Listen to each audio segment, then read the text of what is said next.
AP ఎన్నికల్లో జనసేన సరికొత్త record నమోదు చేసింది. పోటీ చేసిన అన్ని చోట్ల ఆ పార్టీ విజయం సాధించింది. 10 ఏళ్ల రాజకీయ ప్రయాణంలో సరికొత్త విజయాన్ని తన ఖాతాలో వేసుకుంది.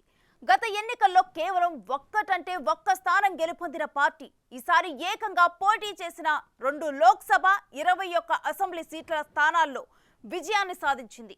తోక పార్టీ అంటూ విమర్శలు చేసిన వారికి ఈ విజయంతో గట్టి బదిలిచ్చినట్టయింది. అందుకే 10 ఏళ్ల కష్టానికి గుర్తింపు దక్కింది. 100% స్ట్రైక్ రేటుతో కొత్త చరిత్ర సృష్టించారు.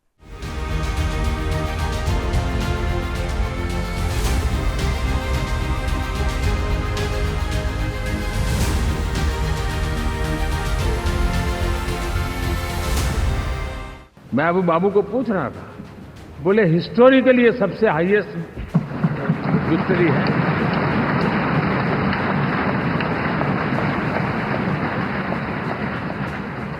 और ये जो यहाँ दिखता है ना पवन, ये पवन नहीं आंधी है।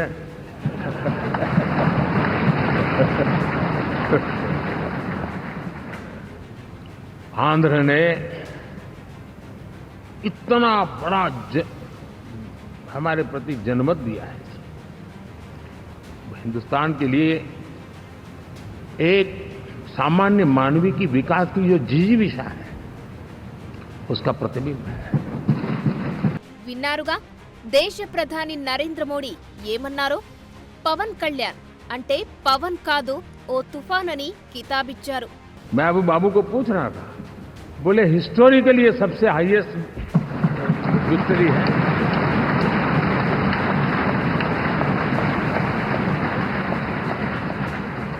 और ये जो यहाँ दिखता है ना पवन, ये पवन नहीं आंधी है।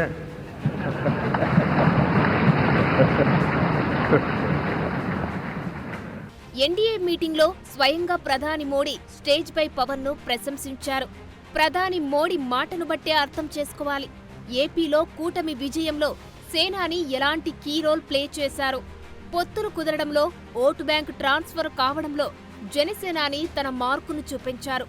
అత్తారింటికి దారేది సినిమాలో అలవోకగా చెప్పే పవర్ఫుల్ డైలాగ్ ఒకటి ఉంది. ఎక్కడ నెగ్గాలో కాదు, ఎక్కడ తగ్గాలో తెలిసినవాడే పవన్ కళ్యాణ్ అని.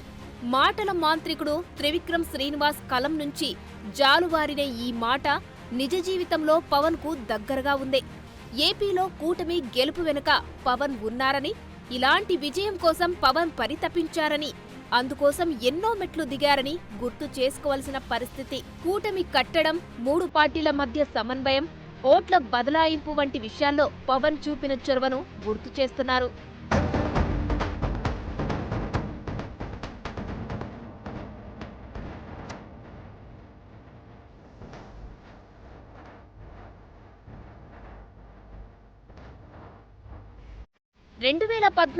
మార్చి 14న జనసేన పార్టీ ఆవిర్భావం.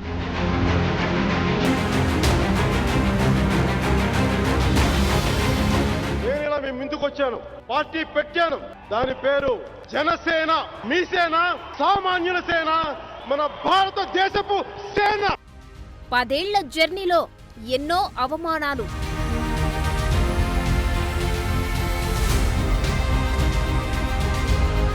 పదేళ్ల తర్వాత లక్ష్యాన్ని ముద్దాడిన సేనాని.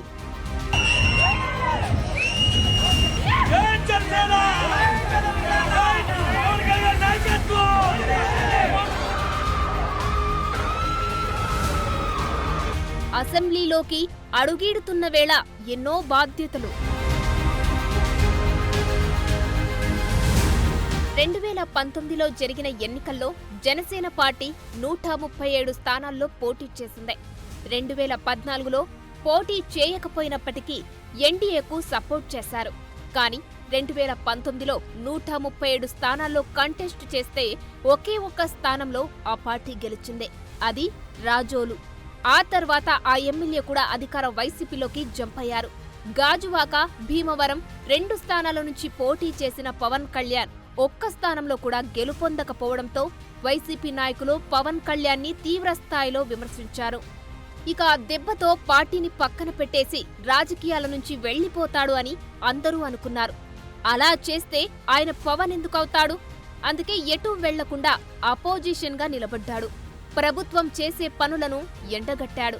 ఇక రోజులు గడిచే కొద్దీ పవన్ గొప్పతనం ఏంటో అక్కడి ప్రజలకు అర్థమైంది. అందుకే జగన్ పాలనకు స్వస్తి పలుకుతూ పవన్ను భారీ మెజారిటీతో గెలిపించారు. దాంతో మొదటిసారి పవన్ ఎమ్మెల్యేగా గెలిచి గ్రాండ్ విక్టరీని కూడా సాధించాడు. అధికార వైసీపీ పరోక్షంగా పవన్ను టార్గెట్ చేసింది. ఏపీలో పవన్ సినిమాలు రిలీజ్ చేయకుండా ఆపేసింది.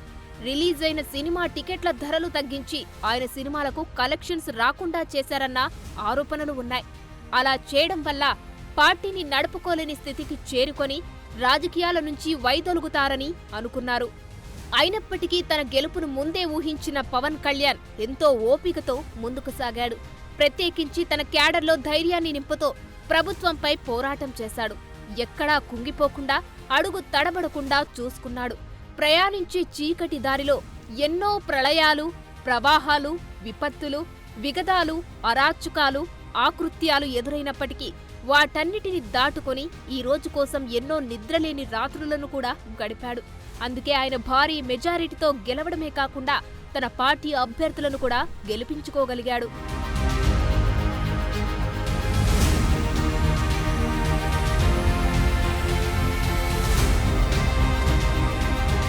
పవన్ విక్టరీ చాలా మందికి ఓ ఇన్స్పిరేషన్. ఎక్కడ పడ్డాడో అక్కడ నిలబడి చూపించాడు. ఎవరైతే అసెంబ్లీకి రానివ్వము అన్నారో వాళ్లని అసెంబ్లీ గేటు కూడా తాకకుండా చేశాడు. ఆయన్ని విమర్శించిన వాళ్ల అడ్రస్లు గల్లంతయ్యాయి. ఓపిక పట్టినోడిదే గెలుపు అనే సూత్రాన్ని మరోసారి నిరూపించాడు. ఏపీ ఎలక్షన్లో గేమ్ చేంజర్గా మారిన పవన్ కళ్యాణ్ తన పార్టీ పోటీ చేసిన ప్రతి చోట తన అభ్యర్థులను గెలిపించుకొని తన స్టామినా ఏంటో ప్రూవ్ చేసుకున్నాడు. పవన్ కు రాజకీయాలు చేసేంత టాలెంట్ లేదన్న వాళ్ల నోర్లను లాక్ చేశాడు. తన రాజకీయ చతురతతో వార్ వన్ సైడ్ చేసేశాడు. ఇక మొత్తానికైతే వైసీపీని దారుణంగా ఓడించడమే కాకుండా కూటమిని గెలుపు పీఠాలెక్కించాడు. జగన్ గుర్తుపెట్టుకో, అధపాతాళానికి తొక్కకపోతే నా పేరు పవన్ కళ్యాణే కాదు.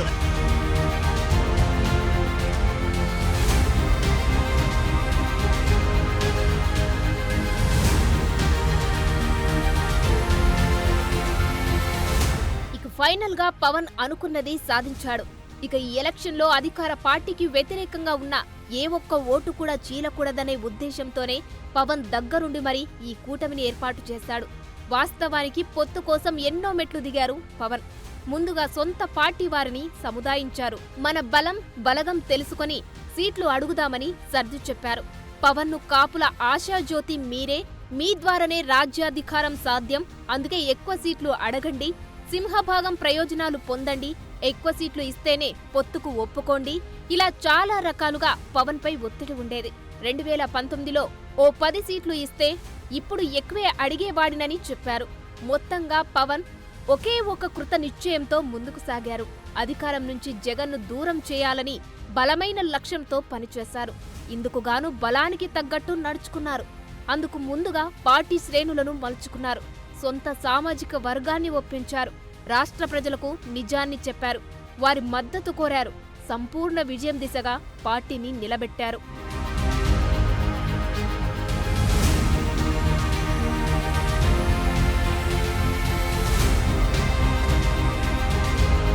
పొత్తులో భాగంగా జనసేన పోటీ చేసింది 21 అసెంబ్లీ, 2 పార్లమెంటు నియోజకవర్గాల్లో. పోటీ చేసిన ప్రతి చోట విజయం సాధించింది.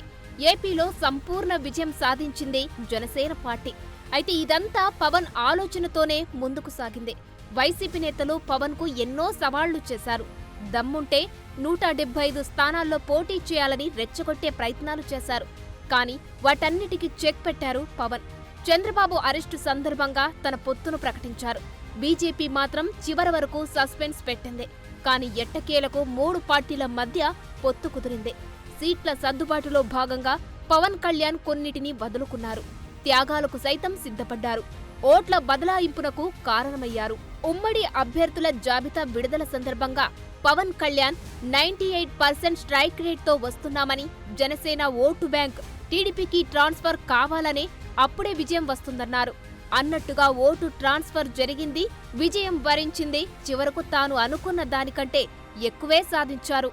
నేను చాలా నిర్మాణాత్మకంగా, చాలా బాధ్యతతోటి అన్ని ఆలోచించి చాలామంది పెద్దలు 40 స్థానాలు కావాలి, 70 స్థానాలు కావాలంటే ఒకటే చెప్పాను అందరికీ, 2019లో కనీసం నాకు ఒక 10 స్థానాలు ఉండుంటే ఈరోజు ఎక్కువ స్థానాలు తీసుకొని ఒక మంచి చక్కటి అవకాశం ఉండేది. అది కోల్పోయాం కాబట్టి ఈసారి తక్కువ స్థానాలతోటి 98% స్ట్రైకింగ్ రేట్ ఉండాలి. నేను కూడా ఈ అలయన్స్ బలంగా ఉండాలి, టీడీపీ జనసేన అలయన్స్ బలంగా ఉండాలి అంటే నేను కూడా ప్రత్యేకించి భారతీయ జనతా పార్టీని దృష్టిలో పెట్టుకొని కూడా నా సీట్లని కుదించుకోవడం జరిగింది. ఇది మన నాయకులందరికీ కూడా వ్యక్తి ప్రయోజనాలను పక్కన పెట్టి రాష్ట్ర ప్రయోజనాలని ముందుకు తీసుకెళ్దాం. ఓటు ట్రాన్స్ఫర్ అయిన రోజున ఎవరైతే త్యాగాలు చేశారో, ఎవరైతే కష్టపడి పనిచేశారో ప్రతి ఒక్కరికి పేరు పేరున ఈ సభావేదిక మీదుగా నేను తెలియజేసుకుంటా ఉన్నాను. పవన్ పెట్టుకుంది కేవలం రాజకీయ పొత్తు మాత్రమే కాదు, అసలు సిసలైన సోషల్ ఇంజనీరింగ్. కులాలని విడగొట్టే రాజకీయం కాదు, కులాలని కలిపే రాజకీయం చేస్తాను అనే నినాదంతో వచ్చి కేవలం మాటల్లో మాత్రమే కాకుండా ప్రతి అడుగులోనూ మాటలోనూ చేసి చూపించాడు పవన్. 100% స్ట్రైక్ రేట్తో భారతదేశంలోనే గొప్ప విజయం జనసేనానికి ఇచ్చాడు. ఓటర్ల తీర్పుతో పవన్పై బాధ్యత పెరిగిందా?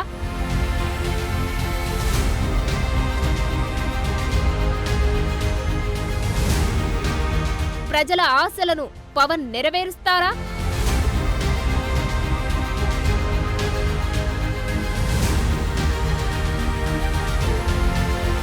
పవన్ ఆశయాలకు అనుగుణంగా ఎమ్మెల్యేలు నడుస్తారా?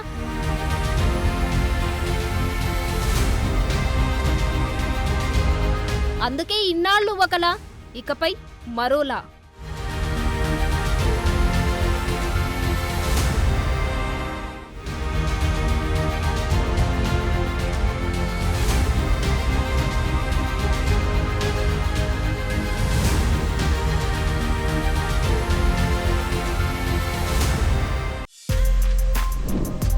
For more videos like this, subscribe Big TV channel.